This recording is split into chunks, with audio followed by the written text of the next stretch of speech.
இது சாதாரண லாப்ஸ்டர் இல்ல. Sand lobster. இந்த சாண்ட் லாப்ஸ்டர்ஸ பார்க்கறதே அபூர்வம்.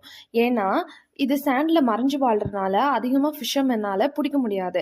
பட் எப்பயாவது ரொம்ப ரேரா இந்த சாண்ட் லாப்ஸ்டர் வரும். இந்த வாட்டி நாங்க மார்க்கெட்க்கு போனப்போ இந்த சாண்ட் லாப்ஸ்டர் இருந்துச்சு. கண்டிப்பா இந்த வாட்டி இத வாங்கிட்டு வந்து ட்ரை பண்ணணும்னு சொல்லி நாங்க ட்ரை பண்ணோம். இது சாப்பிடுறதுக்கு ரொம்ப டெலிஷியஸா இருக்கும். ப்ரான் வந்து எப்படி இருக்குமோ, அதே மாதிரி இருக்கும்.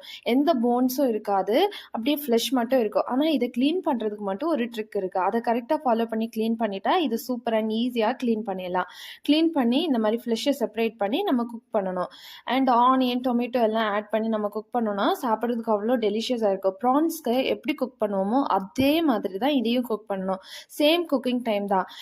இதோட ஃப்ளெஷ் டக்குன்னு வெந்துடும். ஸோ ஒரு 5 மினிட்ஸ் நம்ம மூடி வச்சு வேக வச்சுட்டோம்னா ஈஸியா வெந்துரும். இத நம்ம ரைஸ், சப்பாத்தி, தோசை எது கூட வேணாலும் சாப்பிடலாம். ஆனா இன்னைக்கு எங்க அம்மா இத ஐஸ் பிரியாணியோட சாப்பிட்டாங்க.